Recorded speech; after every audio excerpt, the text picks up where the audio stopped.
Yeah, it was a huge honor. To be recognized by your teammates, and we all vote on it as a team.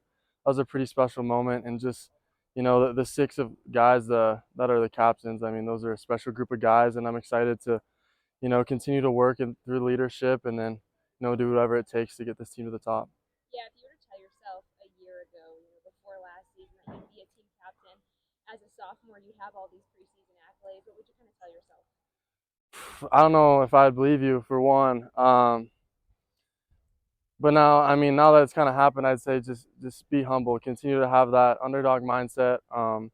Like I've said before, I'm a little brother. I always believe I'll be that little guy in the room. So I'm always trying to impress the older dudes, do whatever it takes, learn from the coaches, learn from the dudes above me. So that's kind of what my mindset is like. How comfortable do you kind of feel in a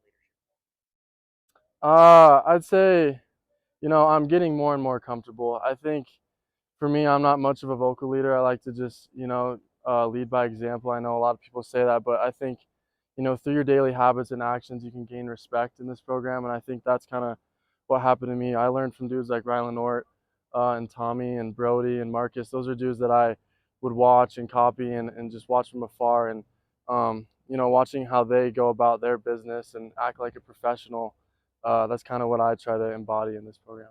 one of the guys you mentioned there, Rylan, kind of following in the footsteps of him, right? From last year being a captain. What'd you learn from him and just kind of carrying the torch, I guess, after? Uh, One thing I learned from Mort is no one cares more than he did.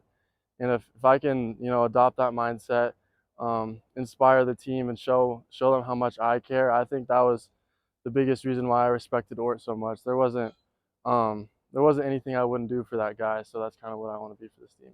Being a sophomore captain hasn't happened obviously very often, other than Tommy and maybe a couple others. So what is that? What does that mean?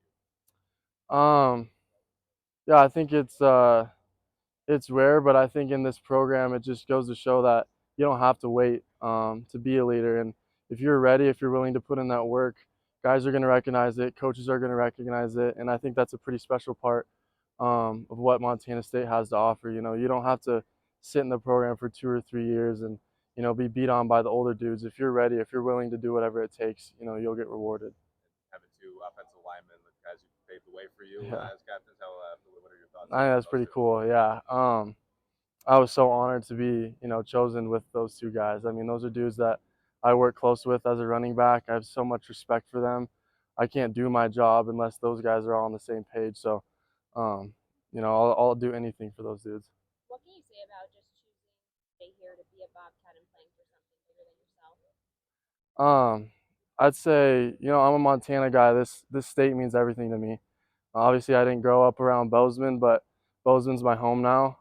This community has embraced me, embraced my family. Coach Vegan, Molly Vegan, that whole family means a whole lot to me. And it's easy to play for people that that care about you. So that was the biggest thing. I'm not looking to leave this place. There's so many people here that are willing to do whatever it takes for us. And it's contagious. You want to do that and give back to them. So yeah, I don't ever want to leave this place. Yeah, and then Caden getting the honor, even though injuries have kind of halted his playing career. What has he been like as a teammate inside the locker room to earn an honor like this? Yeah, Caden is someone I look up to, and I've always looked up to.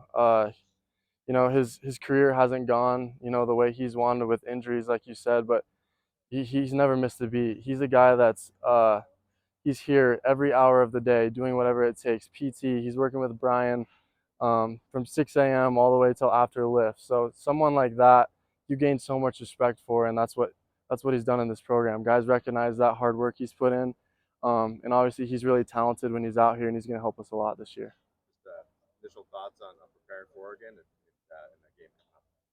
Yeah, I think it's an extremely cool opportunity that we have, and um, we're looking to do whatever it takes. I mean, we have a good game plan, and it's just going to come down to details. Obviously, they have a ton of talent. Um, I'm not going to say we're going to out talent the University of Oregon, but we're going to be super detailed in our game plan and what we have to do. So I think that's it's going to be what it takes. Adam, it's funny how life works, right? You grew up a Grizz fan your entire life. Now here you are a captain for the Bobcats. What's that like? And when you were a kid, did you ever picture yourself being a team captain for Montana State? No, I mean, there's no way, but uh, you know, like you said, it's crazy how life works. It came full circle, and I think growing up on the other side of it, and then when you switch over, it gives you a different perspective. It gives you a different type of care. I think there's nothing I wouldn't do to go beat those dudes because I've been on the other side, and I know a ton of those dudes on that team. Uh, and I want to bring it to them every year. I want to go into Missoula this year, and do whatever it takes to win that game.